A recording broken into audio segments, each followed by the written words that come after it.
नमस्कार साथियों। जय भीम।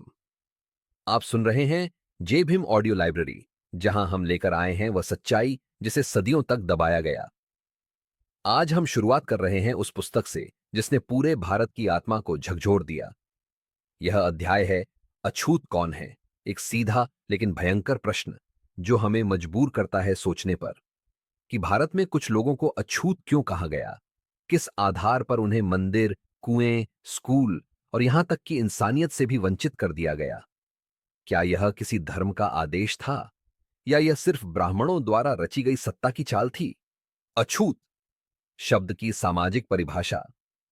अछूत यानी ऐसा व्यक्ति जिसे छूना अपवित्र समझा जाए।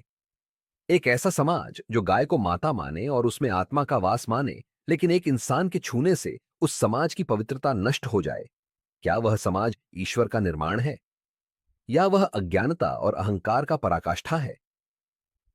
डॉक्टर आम्बेडकर इस अध्याय में सबसे पहले स्पष्ट करते हैं कि अस्पृश्यता कोई प्राकृतिक व्यवस्था नहीं है, यह मानव निर्मित अन्याय है।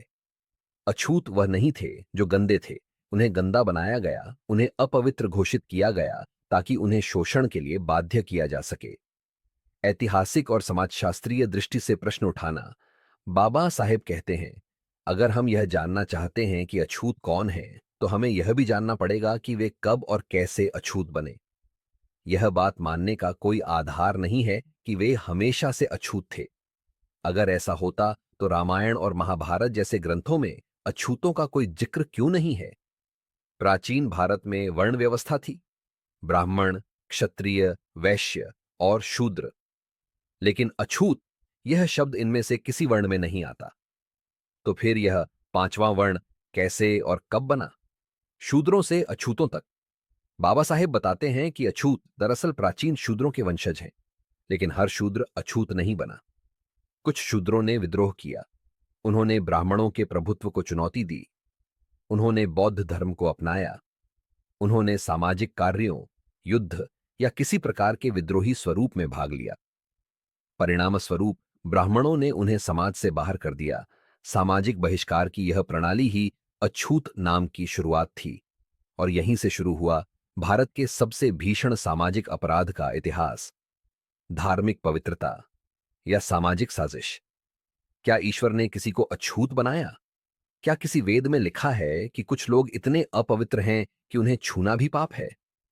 डॉक्टर आम्बेडकर कहते हैं, नहीं। वास्तव में वेदों में अस्पृश्यता का कोई जिक्र नहीं है। यह धारणा बहुत बाद में बनाई गई, जब ब्राह्मणवाद को खतरा महसूस हुआ कि अन्य वर्ग भी शिक्षा, शक्ति और धर्म में हिस्सेदारी मांगने लगे हैं।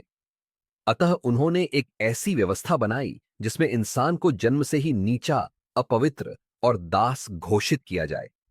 यह एक षड्यंत्र था, सत्ता को सुरक्षित रखने के लिए। मांस, मरे जानवर और पवित्रता का झूठ। प्राचीन भारत में सभी जातियां मांसाहारी थीं, ब्राह्मण भी। यज्ञों में पशु बलि दी जाती थी। लेकिन जब बौद्ध धर्म का प्रभाव बढ़ा और अहिंसा को सम्मान मिला, तब ब्राह्मणों ने अपने लिए पवित्रता का चोला ओढ़ लिया, और जिन लोगों ने मांसाहार नहीं छोड़ा, उन्हें अपवित्र घोषित कर दिया गया। जिनका कार्य चमड़ा, शवदाह, सफाई इत्यादि था, वे आवश्यक कार्य कर रहे थे, लेकिन उन्हें ही अछूत बना दिया गया। मंदिरों से निष्कासन। एक और महत्वपूर्ण प्रश्न, यदि अछूतों को ईश्वर ने बनाया, तो फिर उन्हें मंदिरों से क्यों निकाला गया?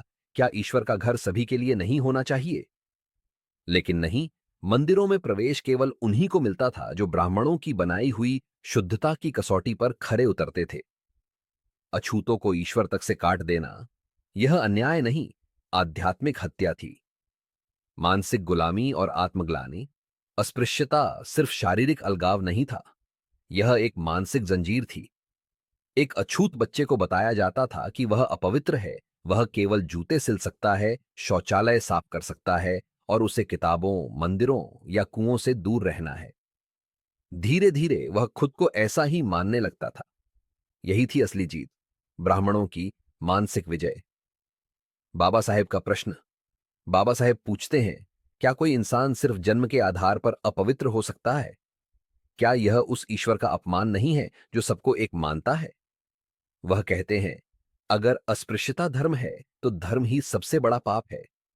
यही कारण है कि उन्होंने धर्म, ईश्वर और शास्त्र तीनों को तर्क के कटघरे में खड़ा किया।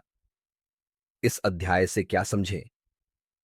यह अध्याय सिर्फ यह नहीं बताता कि अछूत कौन है, यह हमें यह समझने के लिए मजबूर करता है कि हमने उन्हें अछूत क्यों बनाया। और जब तक यह प्रश्न समाज के भीतर गूंजता नहीं, तब तक कोई मुक्ति नहीं होगी। जय भीम ऑडियो लाइब्रेरी से संदेश सलाह साथियों, आज का अध्याय यहीं समाप्त होता है, लेकिन ज्ञान की यह यात्रा अभी शुरू हुई है। इस पुस्तक को सुनते रहें, समझते रहें और आगे फैलाते रहें। अगला अध्याय होगा अस्पृश्यता की ऐतिहासिक जड़ें, जहां हम जानेंगे कि अछूतों के साथ यह अन्याय कब और कैसे शुरू हुआ और किन शास्त्रों, परंपराओं और षड्यंत्रों ने इसे जन्म दिया। जय भीम। ज्ञान को फैलाए, अन्याय को पहचाने, बाबा साहेब की आवाज हर दिल तक पहुंचाए।